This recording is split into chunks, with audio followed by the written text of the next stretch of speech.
Welcome back to Conflicts of Interest. This is episode 364. I'm the host, Kyle Lanslone. A lot of news to cover on today's show, including looking at some of what's come out in the Twitter files, and I'm going to try just to pull like one or two, I think, of the most important stories from there. I feel like a lot of what came out of there are things, especially those of us in the independent media already knew, but how blatant some of it is really is interesting. So anyways, before I get into the news today, I want to mention that we are hosting a fundraiser at the Libertarian Institute.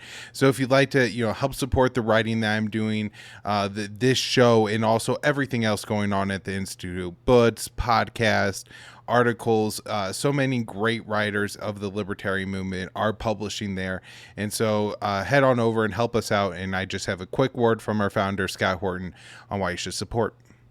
Hey, you all, it's fundraising time again at the Libertarian Institute. We try not to do this to you too often, but business is business after all. I got a great group of guys and a gal at the Institute, and I got to pay them. So just go to libertarianinstitute.org/donate to pick your price and help out. We've got some great kickbacks too, books and shirts. Great ones. That's libertarianinstitute.org/donate. And thank you all very much. I just want to update everybody and let y'all know we have matching funds right now at the Institute, and so every dollar you donate will be doubled.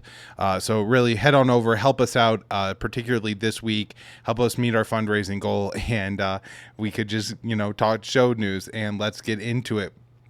All right, first article I wrote for the Libertarian Institute, and it's titled FBI Pushed Twitter to Suppress Hunter Biden Laptop Story, Paid Company Millions.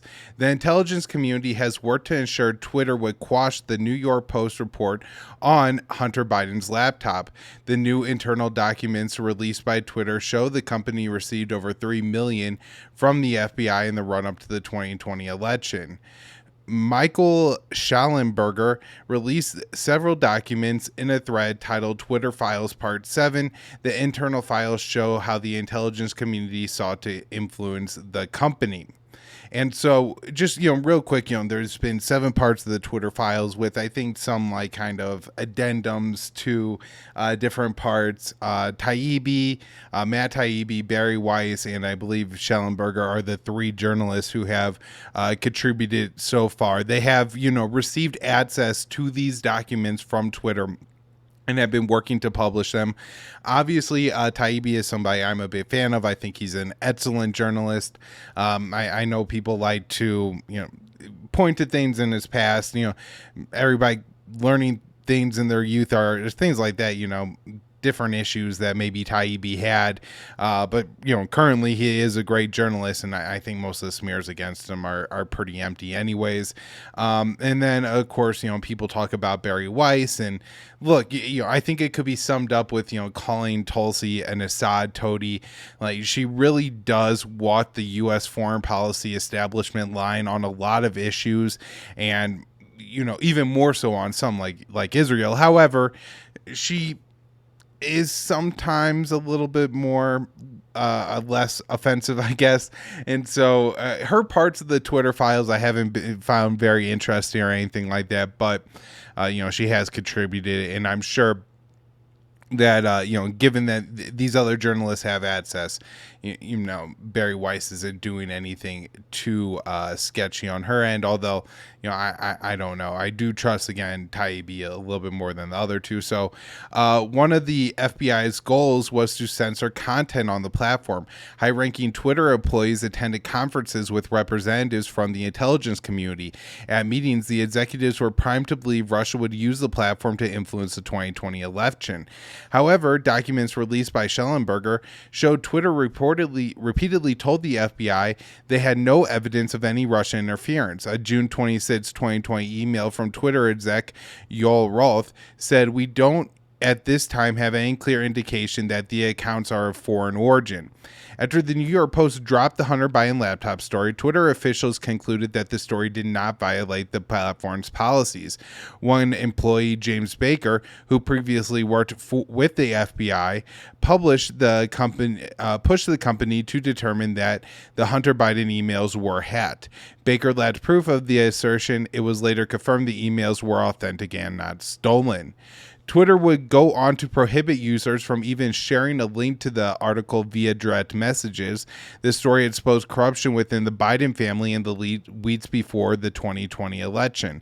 According to an email released by Schellenberger during the run-up to the election, the FBI was paying Twitter millions. I'm happy to report we collected 3,415,000 since October 2019, an Associated Baker wrote in February 2021.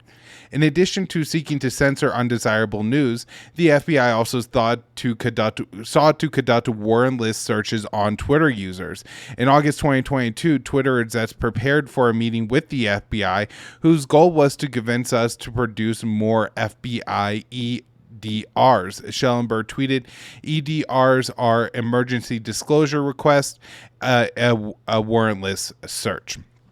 Is essentially how that functions. And so, I think this is probably the most significant release from the Twitter the Twitter file so far. And I actually think it's this part I have at the very bottom here. While the certainly the catchier headline was bringing up the FBI suppression on that story, which is very important. At the same time, again, with a lot of the other Twitter file stuff, we already knew this. Now, that it was so systematic and that there's millions of dollars involved is very important. And, obviously this should be a huge issue. However, again, it's really something we already knew. And, in the weeks after the election, I did a show with Joanne Leone of Around the Empire where we broke down an article in Time magazine where they laid all this out, how they had, all these executive primes to believe that this was going to be some kind of foreign influence. And that's how they were, able to make sure that Twitter took the steps that they took. And after the election, I was pointing out that if there's reason to doubt what happened in November, that it was things like this, these kind of influence campaigns that changed what Americans' perception of those Hunter Biden emails were. A lot of people still think they're Russian disinformation, even though it's been well proven now, the chain of custody of those emails, how they were initially obtained, and that they are authentic is the most important part. Even if these emails did come from Russia, just like with the DNC WikiLeaks emails, which again have been pretty much proven to have not come from Russia. There's certainly no evidence for it whatsoever. That these emails are in the public interest. They do show corruption with high-ranking officials, and the fact that the Democratic Party has now started to pin their corruption on foreign countries is extremely disturbing and really problematic for U.S. foreign policy. Now, Taibbi here, so I was writing on the Twitter Files Part 7. I guess 3 days before that, we got the Twitter Files Part 6, and Taibbi just kind of explains how Twitter became an FBI subsidiary. I'm not going to go through this whole Twitter chain. I find the Twitter files kind of hard to read since they're being released on Twitter. I really wish they would do like a supplemental article where it's not just a Twitter thread in article form, but really write an article the way you would write an article. So I'm not going to go through all this, but he says here, Twitter's contact with the FBI was consistent and pervasive as if it was a subsidiary. And again, this is how you have the ability for the FBI to have so much influence over Twitter. And of course, as people point out, most of the Department of Justice are Democrats. And so this is why a lot of the censorship is directed at, I would say a lot of the mainstream censorship is directed at Republicans, where, when you look out anywhere near libertarian or leftist, everybody's being censored and has been for a long time. But I think because of the more mainstream Democrat influence, they're not only censoring the libertarians and the independents, they're also targeting some of the Republicans as well. And, there's so many different obvious examples of people who told jokes about the 2020 election and got banned from Twitter and other absurd things like this. I guess the one other thing from the Twitter files, and I think this was in Taibbi's first or the third release, but either way, he points out that it's just so automatic that these, even government officials, outside government, part of political campaign, they were essentially just able to reach Twitter and say, take down these tweets, and Twitter, said, we're doing it, handled, things like that. So, nobody else would have that kind of access. If somebody was even tweeting, threats at me or something like that, I highly doubt I would get that kind of response, as Eliza Blue has, been arguing and screaming about for years. There's even victims of, sexual exploitation who have their pictures, videos up on Twitter of them being abused and sexually exploited, and Twitter, hasn't prioritized taking that down. Yet you tell a joke about the 2020 election, and that comes down in 15 seconds, and your account gets banned forever. Very interesting how those dynamics end up playing out. All right, now let's get into some news about the war in Ukraine, most of what I've been covering on the show for the past year. Henry Kissinger calls for negotiated peace in Ukraine to avoid world war. Former Secretary of State Henry Kissinger has come out again in favor of negotiations to end the war in Ukraine in an article for The Spectator titled How to Avoid Another World War. Kissinger said that he repeatedly expressed my support for the Allied military effort to thwart Russian aggression in Ukraine, but thought there was room for negotiations. The time is approaching to build a new strategic change which have already accomplished and to integrate them into a new structure towards achieving peace through negotiations, he wrote. Kissinger angered Kiev and Warhawks in Washington back in May when he suggested that Ukraine should cede Crimea and territory to the Donbass separatists in control before the February 24th invasion to achieve peace. In his essay, Kissinger suggested a similar idea, though he said Ukraine could no longer be neutral and must be aligned with NATO, which is, going to be very problematic. Ukraine has acquired one of the largest and most effective land armies in Europe, equipped by America and its allies. A peace process should link Ukraine to NATO. However, expressed, the alternative of neutrality is no longer meaningful, especially after Finland and Sweden joined NATO. The former Secretary of State suggested referendums could be held to settle disputes over some of the territory Russia has captured from Ukraine.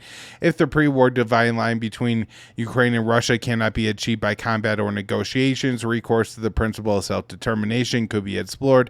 Internationally supervised referendums concerning self-determination could be applied to particularly divisive territories that have changed hands repeatedly over the centuries. And so I think it's actually great that we have Kissinger calling for negotiations to happen, because if you're calling for negotiations and somebody calls you an agent of the Kremlin, and Henry Kissinger is calling for negotiations, it doesn't make sense to anyone that Henry Kissinger is an agent of the Kremlin. And so I think that, it gives us a little bit cover. However, he has a lot of things in this article that clearly are going to be unacceptable to Moscow. The first being, of course, NATO membership for Ukraine, and then the second being either holding referendums or moving back to the February 24th line. Now, the interesting thing is I think while Kissinger almost seems to be moving a little bit in the wrong direction, where, before he was calling for neutrality and now he's calling for NATO membership, maybe Ted Snyder has a great article out. I forget if it's the one that's, I think it's going to run for antiwar.com later this week. So it'll be out later this week. But just, quickly, a couple of the things he mentions is that we now have Germany, France, and U.S. officials talking about accepting Ukraine accepting the February 24th boundaries. So, what happened after 2014 and all that, moving back to those lines. And I don't think that's going to happen, but for them, that's a lot closer to Russia's position than they were before.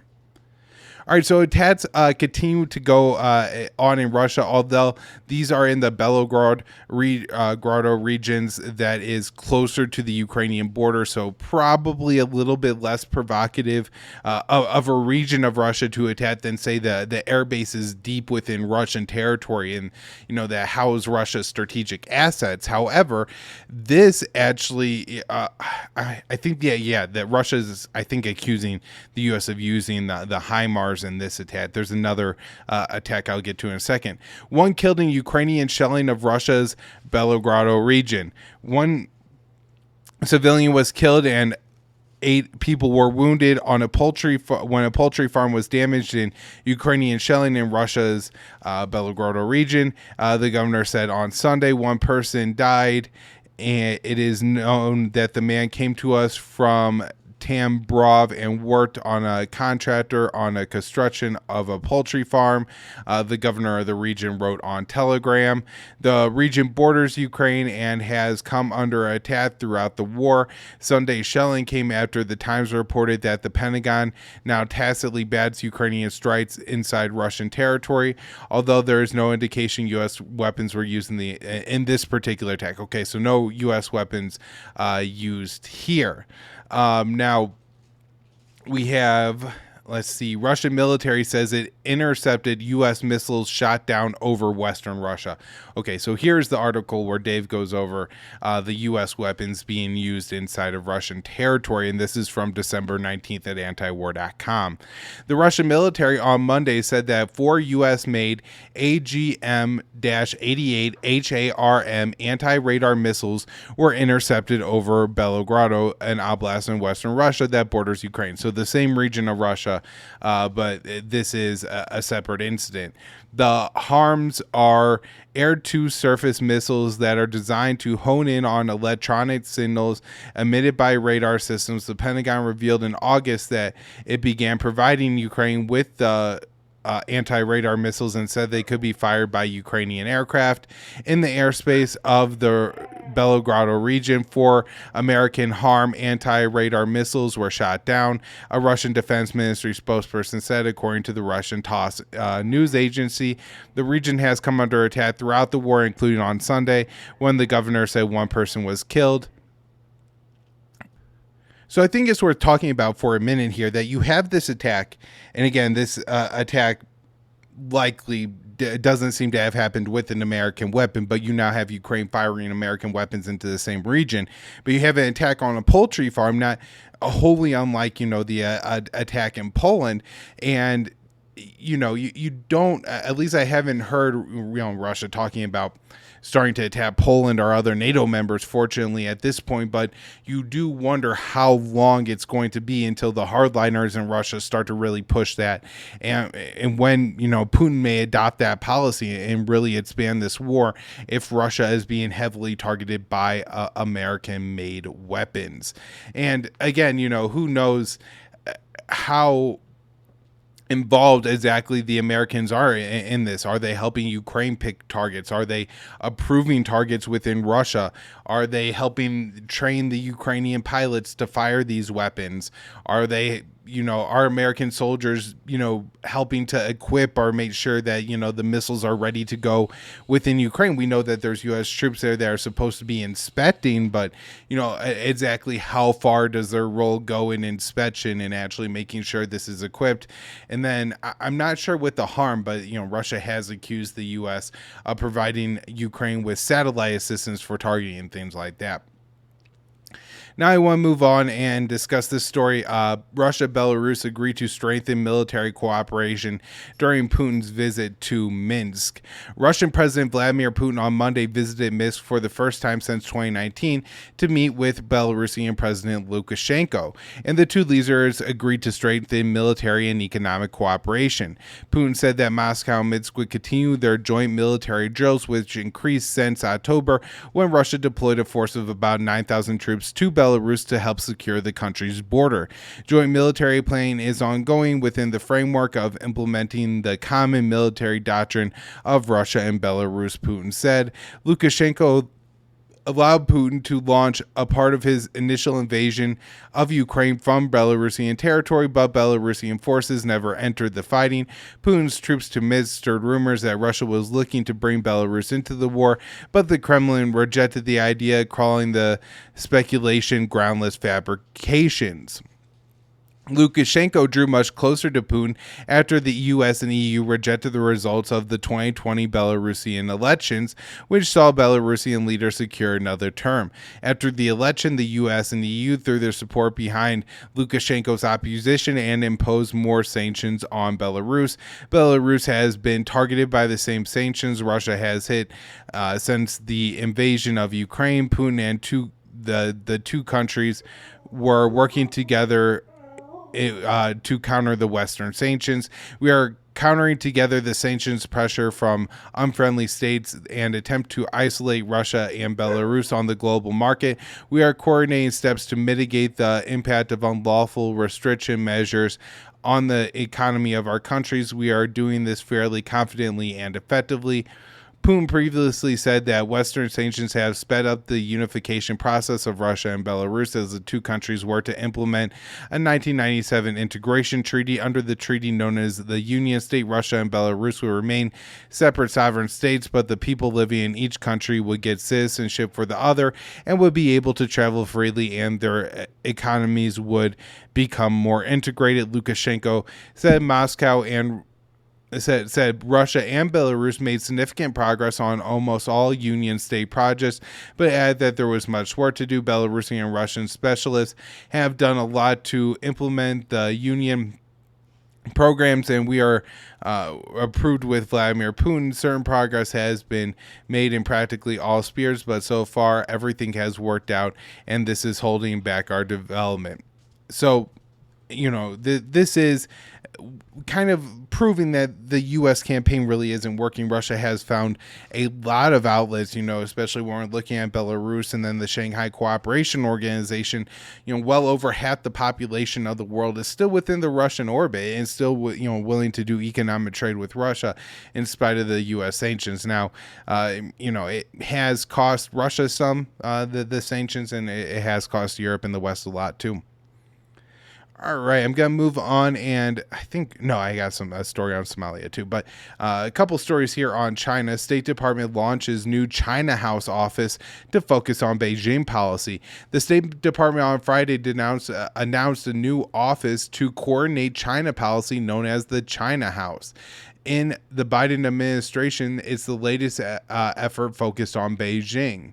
In a press release, the State Department said the new office is meant to help the U.S. government responsibly manage competition with China and advance the U.S. vision for an open, inclusive international system. The State Department language reflects the Biden administration's view that tensions with China will not ease and that the relationship is moving forward is about managing those tensions rather than working to resolve major issues. The department said the release of the China House was a part of Secretary of State Antony Blinken's modernization policy to meet the challenges of the decades ahead. It reaffirmed that China is the administration's top foreign policy priority by labeling Beijing the most complex and consequential geopolitical challenge we face. The department said that the China House will bring together a group of China experts from throughout the department and beyond and should work shoulder to shoulder on issues related to Beijing. Other federal agencies have also opened new offices to focus on Beijing, including the CIA, which opened a China center last year. At the very beginning of the Biden administration, the National Security Council restructured to shift its focus from the Middle East towards countering China in the Asia Pacific. So this is something that I'd like to talk about a lot on the show, and that's really easy to forget when there's bombs falling in the Middle East still. There's 1,000 U.S. troops in Syria. There's thousands in Iraq. There's drone strikes, airstrikes going on in Somalia. The war in Yemen is still going on, and we're giving Ukraine tens of billions of dollars to fight Russia, and yet the Biden administration, really what they care about is Beijing and China. That's really, as they say, as the leaders of the administration say, it's what keeps them up at night. They think about China, China, China. All right. House Republicans to pressure Biden on China with new panel. Republicans are forming a committee on China for when the GOP takes control of the House this January that will pressure the Biden administration to be more hawkish on China. President Biden has pursued a hardline China policy by maintaining Trump-era tariffs, ramping up the economic pressure through sanctions, increasing support for Taiwan, and working to build alliances against China in the Asia Pacific. His administration has made clear countering China is a top priority, but Republicans are likely going to push Biden to be even tougher. Republican Mike Gallagher, from Wisconsin, who has been tapped to lead the Select Committee on China, told CNN on Saturday that he views China's Communist Party as an enemy of the United States, announcing Gallagher as the leader of the new committee. The presumed incoming House Speaker, Representative Kevin McCarthy from California, said China is the greatest geopolitical threat of our lifetime. One of Gallagher's first priorities will be trying to ban TikTok, the popular video sharing app that is owned by the Chinese company ByteDance. The allegations that because ByteDance is a Chinese company is obliged to share its data with the Chinese government and can be used as a spying tool, similar to how the NSA and FBI have backdoor access to Google, Microsoft, Apple, and other U.S. tech platforms. And I really do think that, I have Twitter on my phone, but I don't have, TikTok on my phone or use TikTok because I'm sure, this does give the Chinese government access to that data and a lot of data on your phone. And that is something to be aware of.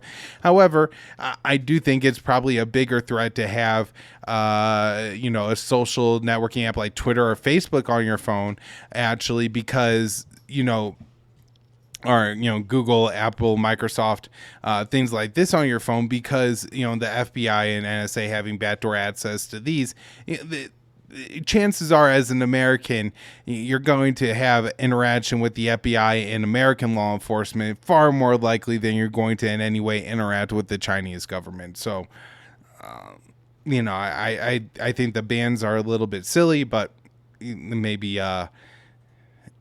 In another interesting part of it I wanted to mention is that in the lead up to the 2020 election, this is something that Trump was talking about doing, and he was skewered by Democrats for saying he's violating Gen Z, and that, the Gen Z is all going to line up and make sure that Trump doesn't get elected president because of this. And now there's, Republicans are pushing it, but there's not that much pushback against it.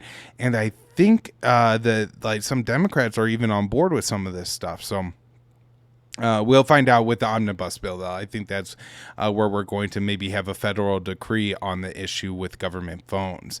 Japan says China is unprecedented challenge in new national security strategy.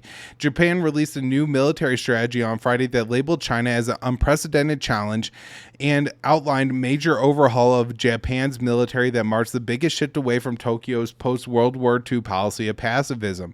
The strategy includes policies recently announced by Japanese Prime Minister Fumio Kishida, including the goal of increasing Japan's military spending to over 2% of the country's GDP by 2027, a plan that will more than double Tokyo's defense budget. Based on Japan's current GDP, the plan would make Japan's defense spending about $80 billion per year, the third highest military budget in the world since the end of World War II. Japan's official policy has been that its military is for self-defense only, but that is changing as Tokyo seeks to acquire longer range missiles. All right, wrapping up today's show with a quick story on Somalia. As Dave DeCamp always says at antiwar.com, nobody, including myself at Conflicts of Interest, covers this war enough. And it's a terrible thing going on. As I wrote, I think back maybe in March or April, there's a potential for pretty large starvation among the people of Somalia, and so these airstrikes aren't helping anything. I think they claim to have carried out 2 separate airstrikes, one killing seven members of Al-Shabaab, another killing 8. Dave, I think, reported this before just about anybody else in the media. We got the press release from AFRICOM, and then a whole day went by before most of the mainstream media even bothered to touch the fact that Biden is bombing a country and the U.S. is at war with Somalia, something that nobody talks about. The strikes are in support of the Somali government, President Hassan Sheikh Mohamud, and has been seeking more U.S. support as it has launched more offensives against al-Shabaab. What is the last thing I want to mention here? Oh, just that, the best part about Dave covering this and getting to the story first is, unlike the rest of the mainstream media, he's not just going to say, oh, some terrorists died because the U.S. government says so. He points out that time and time again, the U.S. government carries out strikes in Somalia, claims that only terrorists were killed. And if any Western journalist or any journalist is able to get to that scene and interview the people, we find out that at least some civilians were killed. And this certainly wasn't an attack on some terrorists that had any idea, plans, thoughts in their head of ever doing anything to the U.S. So, not defending the U.S. here, just waging an aggressive war on behalf of Mogadishu for whatever reason, mostly probably political momentum is what we've been doing for a long time. So we're going to continue doing it. All right, that's where I'm wrapping up the show for today, everyone. Just if you can, please donate to the Libertarian Institute, libertarianinstitute.org/donate, and I'll be back with more shows later in the week.